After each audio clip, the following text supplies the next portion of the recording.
आप सभी को जय मसीह की। और दानियल इसका तीसरा अध्याय और पूरा वचन अगर पूरा अध्याय अगर हम पढ़े, पूरा अध्ययन है लेकिन उसमें कुछ बातों को हम लोग लेंगे। और वहाँ पर नबूकदनेस्सर राजा ने एक मूरत बनाई और सोने की मूरत बनाई, और उसका एक ही था कि केवल इसी की आपको आराधना करना है, इसकी वर्शिप करना है, और ये सब कुछ आपको करना पड़ेगा। और इसके लिए उसने जो है और उसके जो महल में जो रहते थे अधिपतियों और गवर्नर और जज, और उसने जो है ऐसे शास्त्रियों खजांचियों सारे लोगों को बुलाया और सबको ये एक इंस्ट्रक्शंस और एक वार्निंग चेतावनी देकर छोड़ दिया, और ये कहा कि केवल जो बनाए गए एक मूर्त केवल सोने की, इसी की तुम्हें आराधना करना है। और यहाँ हम उस बात को हम देखने जा रहे हैं कि अगर हमारा परमेश्वर, आपका परमेश्वर जीवित है तो हम उसी की आराधना करते हैं। और यहाँ शद्रक मेशक अबेदनगो जो थे, और जब उन्होंने इस काम को करने से इनकार कर दिया, और क्योंकि वो दानियल जो दिन में 3 बार प्रार्थना करता था,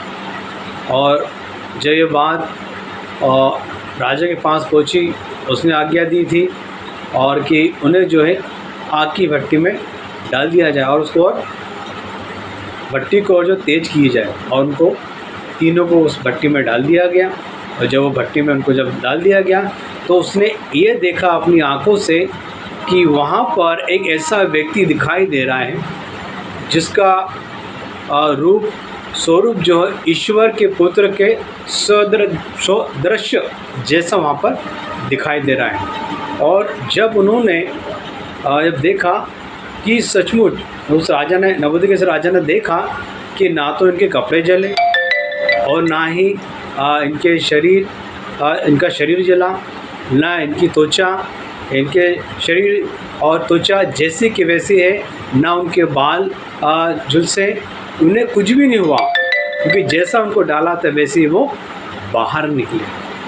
जहाँ परमेश्वर के साथ साथ चलते हैं